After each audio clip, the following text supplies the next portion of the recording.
서로 사랑하며 기쁨을 나누는 거룩한 공동체가 되기를 소망합니다. 먼저 한 마을에 가난한 수집가와 아들들이 살고 있었습니다. 그는 좋은 작품을 구입하여 사람들에게 다시 되파는 일을 하였습니다. 그는 그 일을 사랑하였고 열정적이었습니다. 하지만 그 열정과 반대로 그의 열심과는 다르게 그 가정의 경제적인 상황은 좋아지지 않았습니다. 그럼에도 불구하고 그 수집가는 자신의 일에 대한 자부심을 가지고 수집한 작품들의 가치에 대해서 아들들에게 항상 말하여 주었습니다. 그의 아들들은 아버지의 이야기를 들으며 그 수집품들이 굉장히 좋은 작품인 것을 알게 되었습니다. 그리고 그것이 큰 가치가 있다는 것도 알게 되었습니다. 그의 아들들은 그 작품에 대해서 세세히 알게 되었고 거의 모든 부분을 외울 정도로 익히게 되었습니다. 그러나 그 아들들에게는 이 귀중한 작품보다 당장 먹고 사는 문제가 더욱 급했습니다. 시간이 흘러 그 수집가가 나이를 먹어 그 일을 마치고 세상을 떠나자 그의 아들들은 아버지의 수집품들을 정리하면서 창고에 방치하게 되었습니다. 창고의 문은 그렇게 굳게 닫힌 채로 아들 중에 그 어느 누구도 그 문을 다시 열지 않았습니다. 시간이 더 흘러 그 아들들이 이제 그 아버지의 나이가 되었을 때 그들은 아버지의 물건들을 정리하기 시작했습니다. 그래서 그 오래 닫혀있던 문을 그제서야 열게 되었습니다. 그들의 아버지가 모았던 작품들은 어떻게 되었을까요? 당연히 세월이 몇십 년 흘렀기 때문에 그 세월의 흔적을 피할 수 없었습니다. 그 창고에 그냥 방치해 두었기 때문에 곰팡이가 쓸기도 했고 벌레가 먹기도 했고 습기가 차서 모양이 변형되기도 하였습니다. 알아볼 수가 없을 정도가 되었던 것입니다. 그래서 그들은 작품들을 마치 쓰레기처럼 여겨 버리려고 창고 밖에 쌓아두기 시작했습니다. 그러던 중 그 길을 지나던 어떤 한 사람이 창고 앞에서 아들들이 버리는 그 물건을 보게 되었습니다. 그리고 그 물건을 그냥 지나치지 않고 유심히 보게 되었습니다. 그 모습을 발견한 아들 한 명이 그에게 그 물건을 살펴보는 이유를 물었습니다. 그러자 그는 굉장히 아쉬운 얼굴을 하며 그 아들들에게 대답을 해주었습니다. 이 작품들은 굉장히 좋은 작품들입니다. 수준이 굉장히 높은 작품들이죠. 그런데 아쉽게도 이 작품들이 상태가 너무 안 좋군요. 안타깝습니다. 라고 아쉬운 대답을 하였습니다. 아들들은 그 이야기를 들은 후에 뒤늦게 그 작품들을 돌아보기 시작했습니다. 하지만 어땠을까요? 알다시피 그 상태는 온전하지 않았습니다. 한때는 아름다웠던 고가일 수도 있는 아니면 어떤 귀한 증거가 될 수 있는 작품이었지만 그 작품들이 먼지고 쌓이고 벌레가 먹으며 습기로 젖어버려 이미 그 이전의 가치를 잃어버렸기 때문입니다. 아버지에게는 그 귀하고 가치 있는 작품이었지만 아들들에게는 작품이 아닌 그냥 쓸모없는 물건이었기에 방치되어 버려지게 되었던 것입니다. 어떤 일이나 물건의 중요한 가치를 알지 못한 사람들은 그것들의 소중함을 알 수 없습니다. 그러기에 그 가치를 모르는 상태로 그것들을 방치하고 거부하며 살 때가 있습니다. 더욱 불행한 것은 무엇일까요? 그 중요한 가치를 배우고 소망하였던 사람들조차도 자신에게 이미 주어진 소중한 것들을 깨닫지 못할 때입니다. 즉 자신들에게 너무 소중해서 평생 동안 기다리고 갈망했던 그 소중한 것이 이미 우리에게 와서 그들에게 있어 같이 있음에도 불구하고 곁에 있음에도 불구하고 알아보지 못할 때가 있다는 것입니다. 그렇다면 그들 역시 오늘 예화에 나온 이 아들들과 마찬가지로 중요한 가치를 깨닫지 못하고 자신들이 소망했던 것을 방치하고 버려둔 것이라고 볼 수가 있는 것입니다. 오늘 성경에 나오는 이 본문에 나오는 유대인들은 어떻습니까? 이 유대인들의 삶은 어떻습니까? 우리가 성경을 많이 보고 미리 알고 있는 내용이 있어서 쉽게 대답하는 부분도 있을 수 있습니다. 그들은 하나님의 백성으로 선택을 받았다는 자부심으로 강하게 마음을 그렇게 먹고 가지고 살아가는 사람들이었습니다. 그들은 자신들이 아브라함의 자손으로서 하나님의 선택으로 부름받은 사람들이고, 그렇게 믿고 평생 동안 성경을 보며 또 하나님 말씀을 배웠습니다. 그냥 읽는 것에서 끝나는 것이 아니고 말씀을 외워 자신의 삶을 율법 아래 두고 그것들을 지키며 살도록 훈련을 받았습니다. 이러한 관습은 세대를 거듭하면서도 잘 계승되었고, 많은 유대인들은 율법의 가르침을 그렇게 따르며 살았습니다. 율법을 지키는 삶이 어렵고 불편할지라도 그들은 그것을 지키는 것만이 하나님의 백성이라는 믿음 안에서 이 모든 것을 감당할 수 있었습니다. 그렇다면 하나님의 백성인 유대인들에게 가장 큰 소망은 무엇이었을까요? 그들이 가장 기다리고 있던 사람은 누구였을까요? 바로 구약의 선지자들, 그들이 가지고 읽던, 암기했던, 외웠던 그 말씀에 나왔던 선지자들이 말하고 있는 메시아가 아니었을까요? 그들은 구약의 선지자들에게 이미 오실 것이라고 선포된 메시아를 기다렸습니다. 갈망했습니다. 소망했습니다. 메시아에 대한 말씀을 늘 읽고 외웠으며 그가 왕으로 오실 것에 대한 희망으로 살아갔습니다.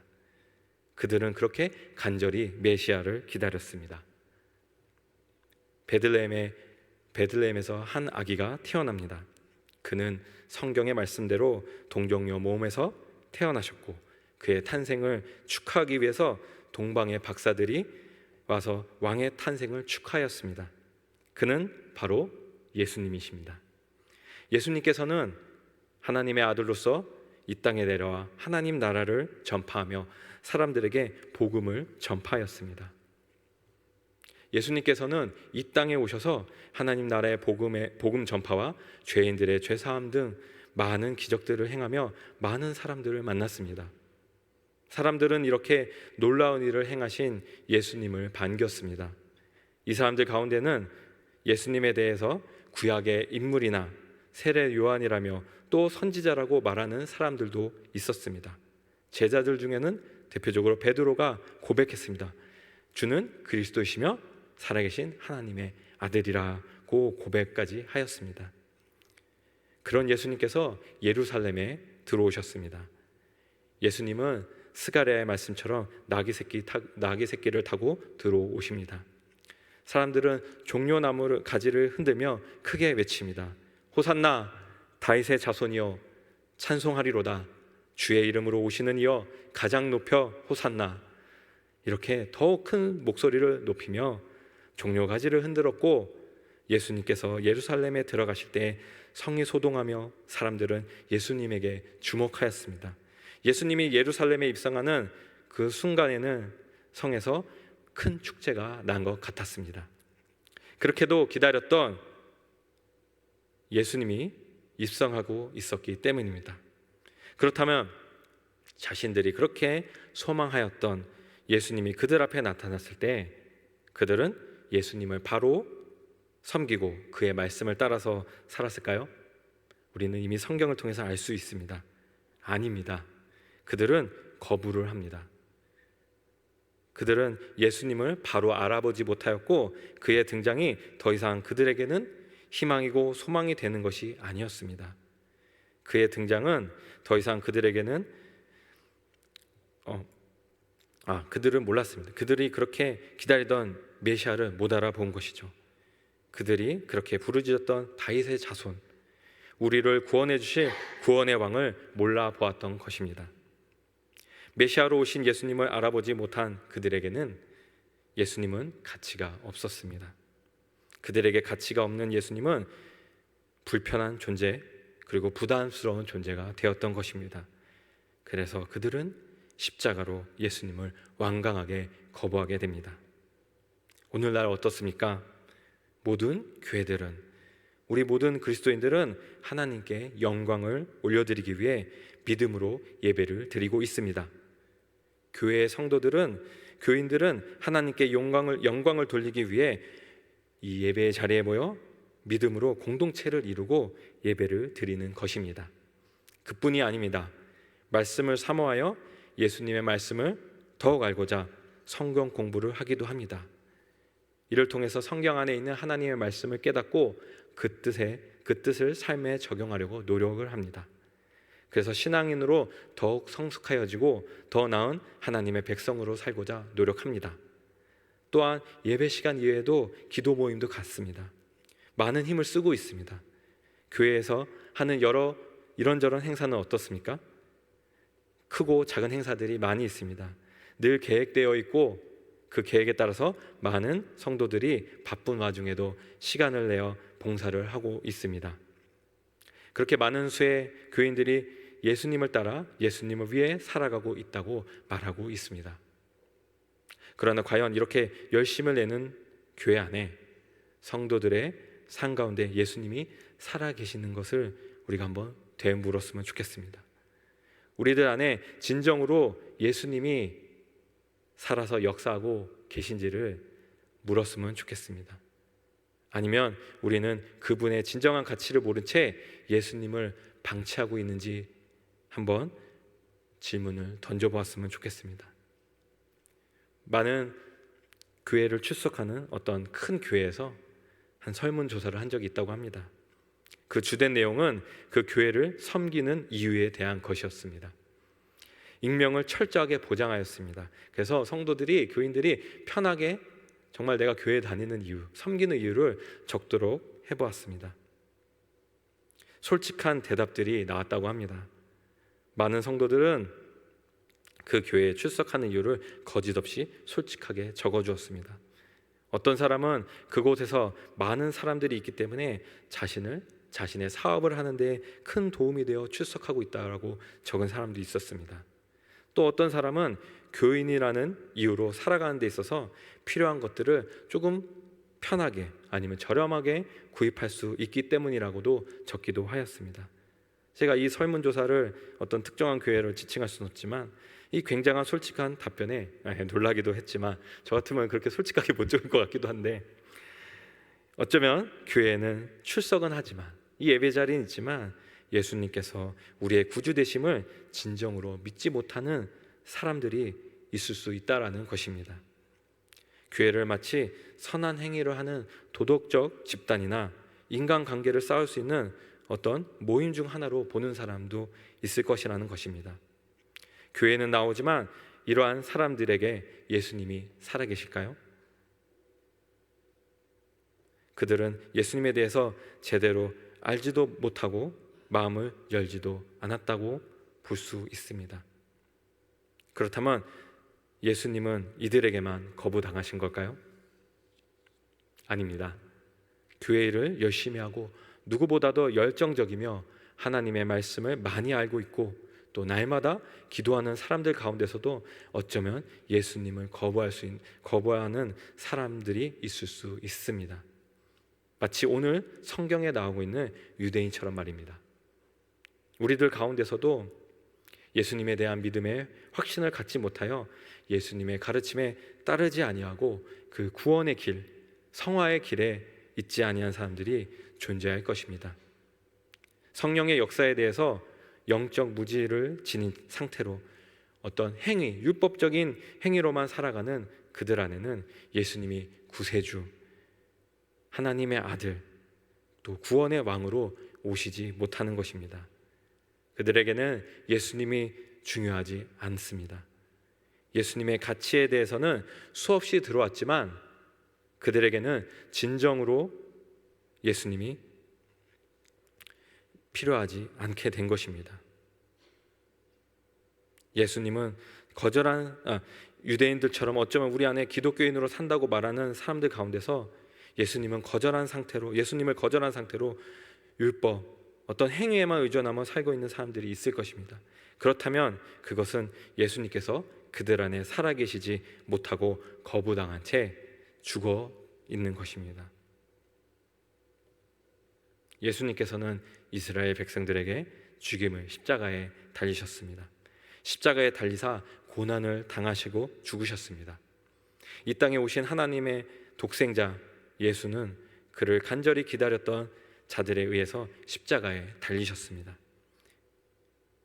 하나님의 크신 능력으로 많은 역사를 보이시고 하나님 나라의 복음을 전파하였던 예수님께서는 숨을 거두시고 그의 육체는 무덤에 들어갔습니다.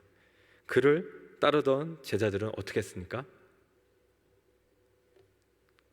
성경에 보면 알다시피 그들은 자신들의 원래 삶에 돌아가는 것을 볼 수가 있습니다. 어부였던 베드로와 그의 제자들은 갈릴리 호수로 다시 돌아가서 물고기를 낚는 모습도 보여줍니다.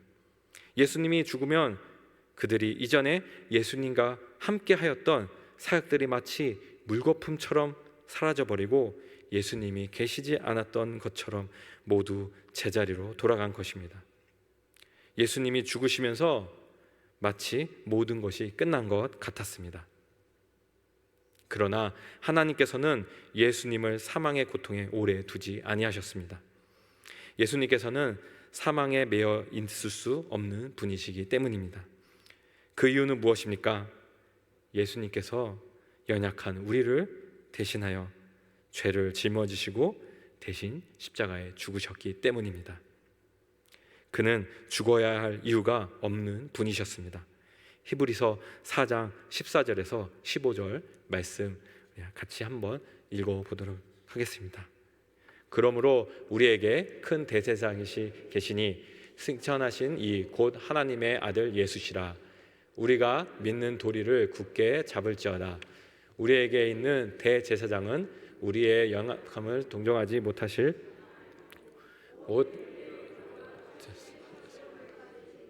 죄는 없으시니라. 아멘. 우리는 예수님께서 우리를 위해서 오신 하나님의 아들이시며 인간의 몸으로 연약함과 우리의 마음을 아시는 분이라고 말합니다. 그리고 죄가 없는 분이라고 말씀하여 주고 있습니다. 죄가 없는 분이 우리들의 죄를 위해서 대속물이 되기 위해 죽어 주신 것입니다. 이것은 구약의 이사야를 통해서 이미 예언된 말씀인 것입니다. 그가 고난을 당하며 우리를 위하여 채찍에 맞으실 것임을 말입니다. 죄 없는 하나님의 아들, 우리 죄를 위해서 고난을 당하실 것은 이미 예언된 것이었습니다. 그러나 죄 없는 사람이 사망의 법에 매여 있을 수는 없는 것입니다. 예수님께서는 예수님을 다시 살리셨습니다. 오늘의 말씀은 다윗이 어려움을 당할 때 그가 성령의 감동으로 쓴 시편 16편을 말씀하고 있습니다. 고난 가운데 있을지라도 하나님께서 자신을 지켜 보호하여 주실 것을 믿음으로 고백합니다. 그 고백은 죽음과 생명을 주관하시는 하나님이시기에 그 고난이 걱정이 되지 아니하며 결국 기쁨으로 하나님께 영광을 돌려 올리고 있습니다. 이 말씀을 통해서 예수님의 고난과 죽음에 대해서 말합니다. 또한 영혼을 음부에 버리지 아니하시고 썩음을 당하지 않게 하실 것임을 말하여 주고 있습니다. 하나님께서 예수님 역시 생명의 길로 인도하실 것임을 말하여 주고 있습니다. 생명은 하나님께 속한 것이며 또 생명의 길로 인도하실 수 있는 분 역시 하나님이시기 때문입니다. 하나님께서는 예수님께서 죽음 가운데에 들어가게 되었지만 그를 그곳에 두지 아니하시고 다시 생명의 길로 인도할 것임을 말하여 주고 있습니다. 위대한 왕이며 또 선지자였던 다윗의 시편은 유대인들에게는 이미 익숙한 본문이었을 것입니다. 그러나 오늘 본문에서 이 말씀을 다시 듣는 유대인들에게는 다윗의 이 시편은 그냥 다윗의 어떠한 고백으로 끝나는 것이 아니라 부활한 예수님을 선포하는 말씀이 되었을 것입니다. 이미 자신들이 많이 읽고 이미 외우고 있을 수 있는 이 본문이지만 다윗의 후손인 예수님의 부활의 선포로 다윗의 시편을 들을 때 그들에게 믿음의 눈이 열리게 되는 것입니다. 자신들이 못 박아 죽인 예수가 자신들이 그렇게 소망하여 기다려온 메시아이며 하나님의 아들이라는 것을 알지 못하였습니다. 그러나 하나님께서는 이들을 통해서 예수님의 구속 사역을 하셨고 또한 이 순간 그들에게 말씀을 통하여 믿음을 심어 주셨습니다. 하나님께서 이미 구약의 말씀을 통하여 그들에게 선언하였던 메시아가 그 말씀대로 행하여 주었습니다. 그는 인간의 몸으로 왔고 고난 당하였으며 죄를 대신하여 죽었습니다.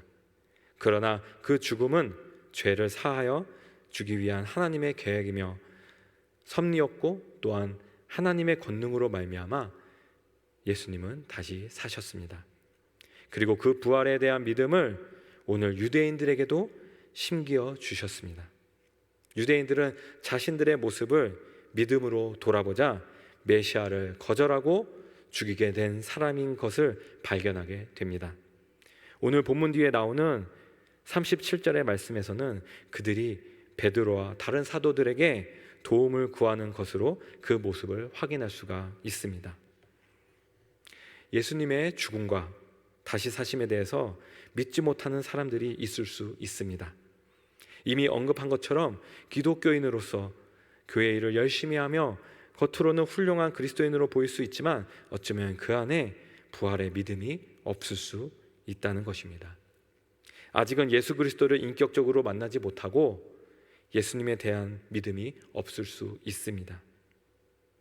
유대인들과 같이 교회에 대한 열심과 헌신이 있을지라도 어쩌면 하나님의 놀라운 사역들을 보고도 예수님이 우리의 구주가 된 것에 믿음을 가질 수 없습니다. 그것은 우리가 하나님의 말씀을 읽고 들음으로써 예수님이 구세주가 되심을 믿을 수 있게 되는 것입니다. 하나님이 허락하신 그 믿음으로 우리는 예수님이 하나님의 아들이심을 고백할 수 있습니다. 예수님이 우리의 죄를 위해서 십자가에서 고난받으시고 또한 부활하신 메시아임을 깨닫게 되는 것입니다. 하나님께서 믿음을 허락하실 때에 유대인들이 행위와 율법으로만 살아왔던 자신들의 모습을 보게 되었던 것입니다. 그것은 예수님을 몰라봤음을 알게 된 것입니다. 예수님이 하나님의 아들이시며 메시아이심을 믿음으로 바라보았을 때에 드디어 깨닫게 되었습니다. 믿음은 부활하신 예수님을 바라보게 하는 유일한 열쇠가 되었던 것입니다. 우리 안에서 예수님에 대한 믿음 없는 사람들에게 예수님에 대한 믿음의 확신이 필요합니다. 그것은 오늘 말씀처럼 베드로를 통해서 유대인들에게 전달이 되었습니다. 그것은 성령 하나님의 놀라운 능력이셨습니다. 오늘 우리에게도 이와 같이 하나님께서 믿음으로 그들에게 메시아인 예수님을 고백하게 하실 것입니다. 이미 읽어왔던 성경 말씀과 늘 들어왔던 이 예배가 믿음이 없을 때에는 아무런 감동이 없을 수 있습니다. 다만 그들 안에 하나님께서 주신 믿음이 온전히 심겨진다면 늘 들어왔던 예수님이 2000년 전에 그 예루살렘에서만 존재하신 것으로 끝나지 않을 것입니다. 그분은 우리를 위해서 부활하신 하나님의 아들이시며 하나님에 대한 진정한 고백을 할 수 있을 것입니다. 하나님의 은혜로 믿음 가운데 거하게 된 우리가 오직 말씀과 믿음으로 하나님의 복음을 전하는 우리 모든 한영교회 성도님들 되시기를 주님의 이름으로 소망하고 기도합니다. 기도하겠습니다. 거룩하신 하나님 아버지, 사순절을 지나고 있습니다. 우리를 위하여 십자가 고난을 당하시고 죽으시고 부활하신 예수님이 나의 주님이시며 메시아시고 구원자이심을 고백합니다. 오늘 우리의 믿음 안에 간절함이 있는지 다시 한번 스스로를 점검하며 돌아보는 시간을 가질 수 있도록 인도하여 주시옵소서. 하나님, 저희들의 모습 가운데서도 혹여나 이런 유대인들과 같은 모습이 있지 않은지, 또 이런 모습들이 오늘에 주시는 하나님의 말씀을 내가 바로 받아들이지 못하게 하는 방향으로 되지 않았는지를 돌아보게 하여 주시옵소서. 또 하나님의 말씀 가운데 우리들의 악한 마음이 없는지 빨리 깨닫고 주님으로 나아가고 회개하고 받은 바 은혜에 감사함으로 살아가게 하여 주시옵소서. 오늘 이 말씀이 다른 사람에게 하는 것이 아니라 우리에게 온전히 주신 주님의 말씀임을 깨달으며 저마다 마음밭에 귀한 말씀을 심길 수 있는 저희 한영교회 성도님들 되게 하여 주시옵소서. 간절함으로 주님을 만나길 원합니다. 우리 안에 간절함으로 영생의 길, 구원의 기회를 놓치지 않도록 주님 우리를 붙들어 주시옵소서. 우리 안에 잃어버린 간절함은 없는지 식어 믿음의 열정을 다시금 회복시켜 주시옵소서.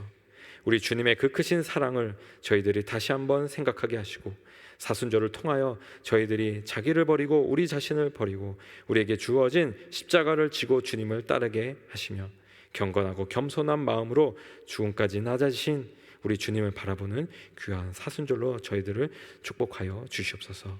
감사합니다. 이 모든 말씀 우리 주 예수 그리스도 이름으로 기도드립니다. 아멘. 찬송가